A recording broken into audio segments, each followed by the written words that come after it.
هنجيب ورق العنب، وانا استخدمت المجمد لان طبعا احنا مش في موسم ورق العنب، بس طبعا مفيش احسن من الطازه. هتطلعوه بالشكل ده هتلاقوه جامد قوي. هتجيبوا بقى ميه دافيه تحطوه فيها وتسيبوه لحد ما يفك خالص. بعد ما يفك هتلاقوا الورق بيتفك من بعضه بكل سهوله. هتشطفوه تحت الميه كده وتسيبوه بقى يصفي ميته كده، هو جاهز على الحشو. والاحلى خلطه هنزل بنص كيلو من الرز المصري مغسول ومتصفي من الميه كويس، بصلتين متقطعين صغير قوي، نص كيلو من الطماطم متقطعه صغير قوي، حزمه من البقدونس برضو مقطعاها صغير جدا، ومعلقتين كبار من النعناع الفريش، معلقتين كبار من الصلصه، ربع كوبايه من عصير الليمون، وربع كوبايه من دبس الرمان، ونص كوبايه من زيت الزيتون، معلقه كبيره من الملح، معلقه صغيره من الفلفل الاسود والبهارات والسكر والنعناع الناشف، واهم معلقه صغيره من البن التركي. وما تستغربوش خالص، ده سر من اسرار الوصفه دي ومهمه جدا. مش هتحسوا بطعمها خالص، هي بتظهر طعم كل حاجه وبتفرق جدا في الطعم. هتقلبوا الخلطه كويس جدا وكده بقى جاهز عندكم احلى خلطه. هتجيبوا ورق العنب هتلاقوا ناحية خشنة كده وفيها عروق، والناحية التانية ناعمة. احنا بنحشي وبنحط الحشوة على الناحية الخشنة.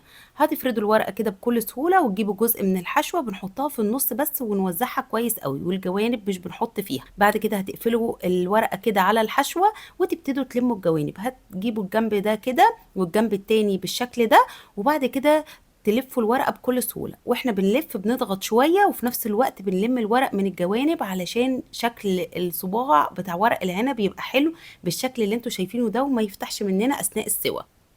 شايفين بقى شكله حلو ازاي؟ شكله حلو جدا ومقفول كويس، والموضوع بجد سهل جدا. انتوا بس لو انتوا اول مره تعملوها هتحسوا بصعوبه شويه، بس بعد كده الموضوع هيبقى بالنسبه لكم سهل جدا وهتتعودوا عليه. انا استخدمت نص كيلو من ورق العنب، يعني كيسين، لان الكيس بيبقى ربع كيلو والحشوه بتكفي بالظبط نص كيلو من ورق العنب. عملت كل الكميه بالشكل اللي انتوا شايفينه ده. هجيب الحله بتاعتي، والمعتاد ان احنا بنحط بطاطس او ممكن كمان تحطوا جزر زي ما تحبوا. بتحطوا البطاطس وترصوها، وبعد كده ترصوا ورق العنب داير ما يدور كده مع الحله لحد ما تخلصوا الكميه كلها. شايفين بقى شكله حلو ازاي؟ والميه اللي فاضت من الخلطه اوعوا ترموها، هتصفوها كويس جدا علشان هنسقي بيها ورق العنب. بعد ما بتصفوها هتضيفوا لها كوبايه من الميه السخنه، معلقه كبيره من الصلصه، ربع كوبايه من دبس الرمان، وربع كوبايه من عصير الليمون، وربع كوبايه من زيت الزيتون. هنظبط الملح والفلفل الاسود ونقلبهم بقى مع بعض كويس جدا. ودي احلى حاجه هتسقوا بيها ورق العنب. هتبتدوا تسقوه كده وتهزوا الحله عشان تتاكدوا ان الميه نزلت تحت، وبعد كده تسقوه تاني. ومستوى الميه بيبقى عند الصف اللي قبل الاخير، مش بنوصل بالميه لحد الصف الاخير.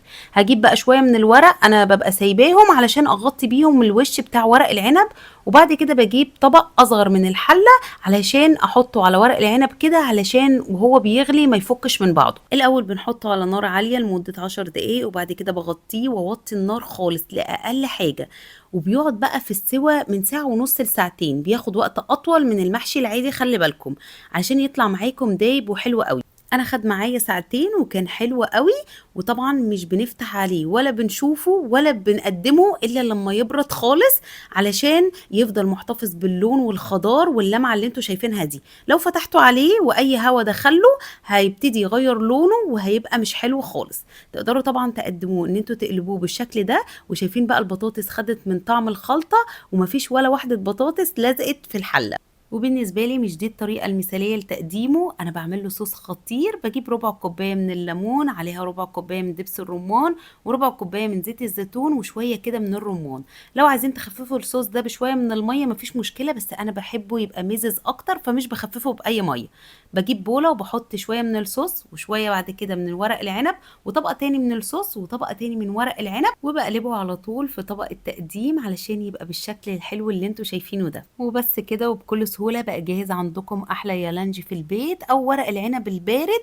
هو طبعا بيتقدم ساقع، يعني بتحطوه في التلاجة، وكل ما بيقعد في التلاجة كل ما طعمه بيبقى أحلى كمان. لو مشيتوا على الخطوات بالظبط هيطلع معاكم حلو قوي. الصباع ماسك نفسه ومفكش اثناء السوى، وكمان الرز من جوه مفلفل. يعني رغم ان هو بيقعد ساعتين على النار بس برضو الرز بيطلع معاكم مفلفل وحلو قوي، كان بيدوب كده في البق. والصوص اللي احنا عملناه اداله اضافه حلوه جدا. انا متاكده ان ده احلى ورق عنب بارد او يالانجي ممكن تجربوه في البيت. جربوه، انا واثقه جدا انكم هتحبوه.